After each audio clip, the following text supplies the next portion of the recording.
coverage of the Cinegear Expo 2017 is brought to you in partnership with Blackmagic Design, who are busting chops to keep your production flowing. We are still here at Cinegear Expo in 2017. I tried to come and see these guys at NAB. Alas, they were really busy. If you didn't catch them, there's some stuff online with Matt Workman from Cinematography Database where they were going through, well, stuff that they do here.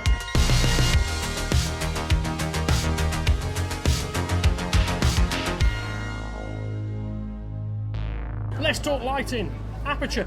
You guys, it wasn't so very long ago where you guys weren't really a name that was that well known. Yeah. Nowadays, you're everywhere. Oh, I don't know if I would say that, but if so, thank you for getting us You got to be the coolest lighting guy on Instagram, right? I don't know about that for sure. I think in terms of Aputure growing as a company, we've been super fortunate, right? Our customers have been really great in terms of spreading the word.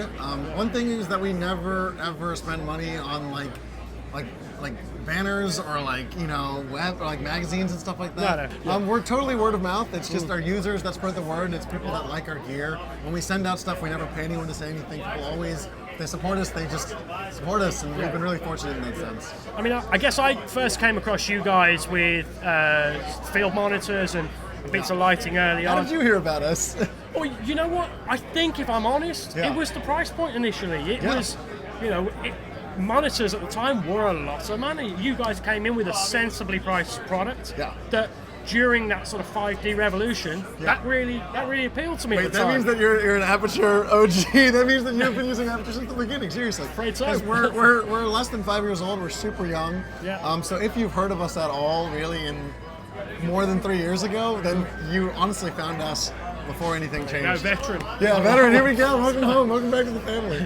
So, I mean, now you guys haven't been resting on your laurels. You've been churning out new products quite a lot, and now we're looking at a veritable banquet of lighting and stuff. So, who are your products for? So our products are for the indie shooters. It's for the people that are pushing into that studio level, the people that want to do professional grade work, but maybe don't have what it takes to get a 5-ton grip track on every single shoot. Yep. And I think that makes up a lot of the filmmakers. We all that started Aputure, we're all filmmakers ourselves, and we understand that having a creative vision and having what you need to create that creative vision are totally different things. For us, it's about making lights that are affordable, but that don't, qualify and that fail in terms of quality. Yeah. So recently, I guess our newest pushes are that we're going to be trying to take the technology that is right now only available to studio level people, and we're trying to make it accessible for all indie shooters out there. Right. I mean, the thing that you just touched on there, but has always been, I guess, a worry to many people who are working at that. Maybe they've got a GH4 and they're starting to branch out, that if they're buying stuff and it is a bit cheaper than the really expensive lighting or cameras or monitors or whatever it might be, that they're really losing out there. What I've noticed with, at least on paper with Aputure stuff, is you've tried to enable people to you're growing with other people, so they don't need to throw your lights in the bin when they graduate. Yes. That's still okay for them for the Absolutely. big jobs. There's two things here. One is that we're never going to leave sort of our customer base. We started out here for the indie shooters. You're not going to see us just leave all of a sudden and go make just studio lights for only studio people. That's not what we're interested in doing. Several times we've been asked, why have you not come out with a light that is, a $10,000 Aputure light? Just imagine the value of what that light would be. We're not interested in that. For us, if it's not something that is really, really price competitive, that's exciting for that indie shooter, we all close our eyes and we imagine who that one person is. We're never going to leave that shooter. So for us, it's one, we're not going to leave our customer base, and then two, it's that we're not going to do anything unless we really think it's kind of revolutionary in terms of the technology too. So a lot of companies out there are just making things and then kind of cutting down on the quality. They cut down on the quality and they cut down on the price, or they'll find existing technology and then just cut down on the price in there too. Yeah. We're not interested in doing that. If we don't think that there's something new that we can add to the game, we're not interested in doing it. So for example, a lot of people have asked, what about RGB lights? Now I haven't talked much about RGB lights to really anyone, but my simple answer to that is that until we can do something that we think is revolutionary for RGB lights, just like how we made single source lights battery powerable that are actually affordable on the go, just like how we took the LS1S and made it so much smaller, we took that 1x1 size and shrunk it down. Until we can do something on that level, we're not going to step into a field. It makes sense. And I mean, I suppose with that hearing that is it's kind of good to hear, because You never know. I mean, we go around NAB and there's a lot of copies and a lot of cheap cut price technology, and it's difficult for people to know. And part of my role coming around speaking to you guys is really to weed out that. And here at Cinegear, it's a pretty good show that you don't see much of that, and it's nice to see that you guys are here now. I mean, your 300D lamp and a couple of the other ones, but your 300D lamp has been flying out the door. I've seen it everywhere at the moment. Walking around the show now, I'm seeing them, and certainly NAB, they were pretty well everywhere. Yeah. So you guys are sort of here to stay. But I mean, you take some of the smaller lighting. What is the difference? Like, what are people getting with Aputure that they? Okay. Let's say we're starting out with a used set of red heads and what have you. What are we getting with this stuff now? With Aputure technology, you're getting cutting edge tech, but you're not going to pay for the markup on it just being cinema gear. So there's kind of a joke. I don't know if you know anything about like diving or anything that's specialty or niche. You mean like weddings and vets? Yeah. Well, anything that's niche. If it's like, I always say all the time, if you put cinema on it, if it's a light versus a cinema light, the markup is crazy and it's insane. I'll never forget, honestly, part of the reason that Aputure exists is that we were just frustrated with the markup that people were doing on cinema gear. And to be fair, there's some good reasons why that happens. It's because if you sell less of something, then the price has to go up. Yeah. If it's more niche or if it's like more higher end technology, the price should go up. But for us, we were seeing that literally people were marking up on things that were for cinema just because they knew they could get away with it. Yeah. So I'll never forget, one of the first things I bought was a grip handle. I was trying to buy a rig for my DSLR, and I paid $450. I won't say what brand it was because they're unknown brand, but it was.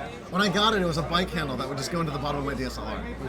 And it made me so stinking mad. The fact that I just paid $450 for this bike handle, and the only reason is because it was a cinema handle. Yeah, we've seen it many times, and there's, I've heard the analogy made says you can buy gloves for $10, you can buy driving gloves for $20, you can buy golf gloves for $40, or cinema gloves, and they're $300. Exactly. It's a mix between that, and it's also a mix between, like you did mention, there are a lot of companies out there that are trying to do knockoffs, or they aren't really innovating, and they're just cutting on the quality that are flimsy, and they say buy nice or buy twice. So we understand that there's a gap here, and there's a gap where these manufacturers in cinema have been able to price exorbitantly. And honestly, a lot of that too is that the reason is that their customers are studios. And they don't care if they mark up to studios because studios are going to pay for it no matter what. And I think with the DSLR revolution, there's all of a sudden a bunch of indie shooters that have never really existed before that don't have studio money, but can still do amazing work if they had the gear. So we're not, if you ask Aputure, who's your audience, who are you guys really selling to? It's our customers that are independent shooters. We will never really, look, studios have been buying our gear, and we say that's great, that's very flattering, thank you. It's nice to know that our products are at a quality level that you guys can use. But in terms of pricing, we're never going to go after studios. We're never going to go after, we'll only sell 300 lights, and that'll be it, and that'll pay for all the R&D. No.